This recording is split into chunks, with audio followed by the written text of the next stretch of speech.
વેચાણ માટે ઓનલાઈન નોંધણી ફરજિયાત કરાઈ છે, જેમાં ખેડૂતોને મોબાઈલ એપ ડાઉનલોડ કરી 7/12 અને આધાર કાર્ડ જેવા દસ્તાવેજ અપલોડ કરવાનું કહેવાયું છે। જો કે ગામડામાં વિસ્તારોમાં ઇન્ટરનેટ અને ટેકનિકલ સમસ્યાના કારણે અનેક ખેડૂતો નોંધણી કરાવી શક્યા નથી, તેથી ખેડૂતોએ તંત્ર સામે રોષની લાગણી વ્યક્ત કરી।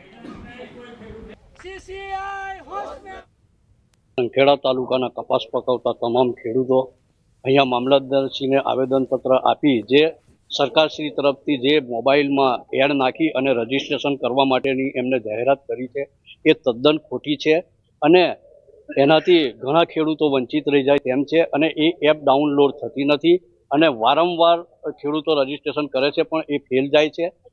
એટલા માટે અમે આજે મામલતદાર સાહેબને જાણ કરી। કલેડિયા છે, હાંડોદ છે, બાદરપુર છે, ત્રણે સેન્ટરો છે। સેન્ટરોમાં તમે માણસો મૂકો, માણસો કેમ મૂકતા નથી? તમારા જે અત્યારે જે સેક્રેટરી છે, ડ્રાઈવર છે, ક્લાર્ક છે, એકાઉન્ટન્ટ છે, એમને સરખો પગાર બી નથી આપતા અને તમે રાખતા બી નથી। તમે માણસો ભરો તો જેથી કારણે અમારા ખેડૂતોને જે નુકસાન જઈ રહ્યું છે અત્યારે એ નુકસાન ના જાય અને સમયે સમયે એમનો કપાસ જે વેચાણ થાય। નોંધણી પ્રક્રિયા 1 થી 30 સપ્ટેમ્બર સુધી ચાલશે। હજુ સુધી 90% જેટલા ખેડૂતો નોંધણીથી વંચિત છે, તેથી ખેડૂતોએ બેનરો સાથે મામલતદાર કચેરીએ પહોંચીને વિરોધ નોંધાવ્યો। ગ્રામ્ય વિસ્તારોમાં સેન્ટરો ઊભા કરવાની માંગ કરી છે। આ મુદ્દે કોંગ્રેસ પક્ષ દ્વારા અલગ રીતે આવેદન આપવામાં આવ્યું છે।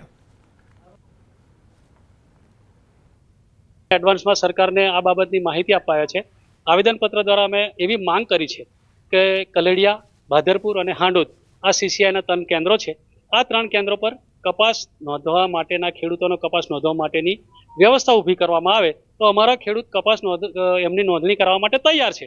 તો આ વ્યવસ્થા જો થઈ જાય તો ખેડૂત માટે પ્રશ્ન હલ થઈ જાય એવો છે। છેલ્લા કેટલાક દિવસથી બધા ખેડૂતોની રજૂઆત હતી કે આ રજૂઆત આપ સરકારશ્રીને કરો, એટલે આજે આ કોંગ્રેસ સંખેડા તાલુકાના કોંગ્રેસ પરિવાર બધો ભેગો થઈને ખેડૂતો અને બધા ભેગા થઈને અમે મામલતદારને આવેદનપત્ર આપ્યું છે કે આવનાર દિવસોમાં આ કપાસની જે નોંધણી ઓનલાઈન બંધ કરીને જે કપાસ દર વર્ષે જે રીતે જે સીસીઆઈ ત્યાં જ જે તે જીનમાં વેચાય અને ત્યાં જ નોંધણી થાય એ હેતુથી અમે આજે મામલતદારશ્રીને આવેદનપત્ર આપ્યું।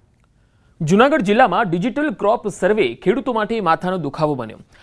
ટેકાના ભાવની નોંધણી પ્રક્રિયાને વધુ સચોટ બનાવવા ડિજિટલ ક્રોપ સર્વે બનાવાયો। આ સિસ્ટમ અંતર્ગત ખેડૂતોના સર્વે નંબરના ખેતરનો ફોટો એપ્લિકેશનમાં અપલોડ કરવાનો હોય છે, જેને સેટેલાઇટ ઇમેજ સાથે સરખાવાય છે। પરંતુ જિલ્લાના 1.10 લાખથી વધુ ખેડૂતોએ નોંધણી કર્યા બાદ 8,800 જેટલા ખેડૂતોને ખેતરમાં પાક દેખાતો નથી એવો મેસેજ મળ્યો, જેનાથી ખેડૂતોમાં નોંધણી રદ થવાનો ભય ફેલાયો છે। જેને લઈને જિલ્લાના ખેતીવાડી અધિકારીને પૂછવામાં આવતા તેમણે કહ્યું કે ચિંતા કરવાની જરૂર નથી, જે ખેડૂતોને મેસેજ મળ્યા છે તેની યાદી તૈયાર કરી છે। ગ્રામીણ સેવક તે ખેડૂતના ખેતરમાં જઈને સર્વે કરશે।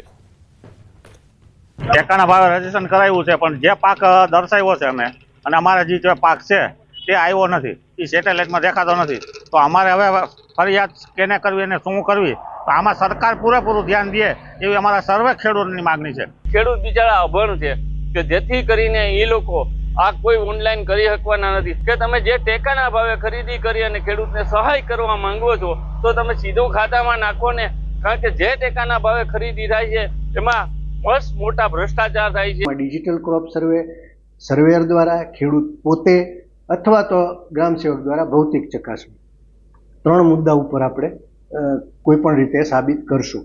આ કરવાનું કારણ એટલું છે કે ડિજિટલ ક્રોપ